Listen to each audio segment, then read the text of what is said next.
Hello guys, അങ്ങനെ നമ്മൾ carrot ഫാക്ടറിയുടെ അവിടെയൊക്കെ ഒന്ന് പോയി വന്നിട്ട് നേരെ നമ്മൾ ഫ്രഷ് അപ്പിനാണ് കേട്ടോ പോണത്. ഞാൻ ഈ ഒരു ബ്ലൂ സ്വെറ്റർ ടൈപ്പ് ടീഷർട്ടും റിച്ചിൽക്ക് ഒരു വൈറ്റ് ഷർട്ടാണ് ഉണ്ടായിരുന്നത്. റിച്ചിൽക്ക് ഈ വൈറ്റ് ഷർട്ട് ഇട്ടപ്പോൾ എനിക്ക് എന്തോ ഭയങ്കര ക്രഷ് അടിച്ചു. ഞാൻ ഫിറ്റ്സിക്ക് എടുക്കാനുള്ളതൊക്കെ പഠിപ്പിച്ചു കൊടുത്തിട്ട് മൊത്തം തെറ്റാക്കിയിട്ടാണ് കാണിച്ചിട്ടുണ്ടായിരുന്നത്.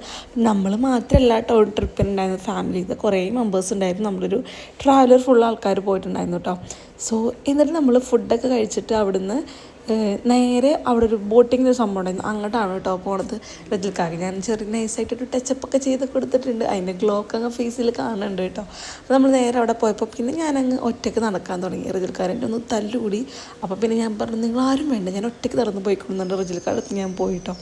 നമ്മൾ നേരെ ട്രെയിനിൻ്റെ അവിടെ ഒരു ചെറിയൊരു മിനി ട്രെയിൻ ഉണ്ടായിരുന്നു. ഞാനൊരു കുഞ്ഞി കുട്ടിയാണല്ലോ, അപ്പോൾ ഞങ്ങളതിൽ മിനി ട്രെയിനിൽ ഞാൻ റജിൽക്കാട് പറഞ്ഞ് വാശി പിടിച്ച് ഞാൻ മിനി ട്രെയിനിൽ കയറി. എന്നിട്ട് നമ്മളവിടെ ഒരു ലേക്കിൻ്റെ ഒരു ഭാഗം ഉണ്ടായിരുന്നു ബോട്ടിങ്ങിൻ്റെ, അവിടെ പോയിട്ട് കുറച്ച് ഫോട്ടോസും വീഡിയോസും കാര്യങ്ങളൊക്കെ എടുത്തു. പൊതുവേ റിജിൽക്ക് ഇങ്ങനത്തെ വീഡിയോസ് എടുക്കാൻ വരാത്തതാണ്, ബട്ട് ഇപ്രാവശ്യം എന്നെക്കാട്ടും ആക്റ്റീവായിട്ട് വീഡിയോസ് എന്ന് റിജിൽക്കാണ്. അപ്പോൾ നിങ്ങൾക്ക് എൻ്റെ വീഡിയോസ് ഇഷ്ടമാണെങ്കിൽ ലൈക്ക് ചെയ്യുക, ഷെയർ ചെയ്യുക, സബ്സ്ക്രൈബ് ചെയ്യുക, അതേപോലെ തൊട്ടടുത്തുള്ള ബെല്ലൈക്കണും കൂടെ ക്ലിക്ക് ചെയ്യുക. അപ്പോൾ ബാക്കി വീഡിയോ നെക്സ്റ്റ് വീഡിയോയിൽ, ആ ഒരു വീഡിയോയും കൂടി കഴിഞ്ഞാൽ ഈ ഒരു വ്ളോഗ് അവസാനിക്കും. അപ്പോൾ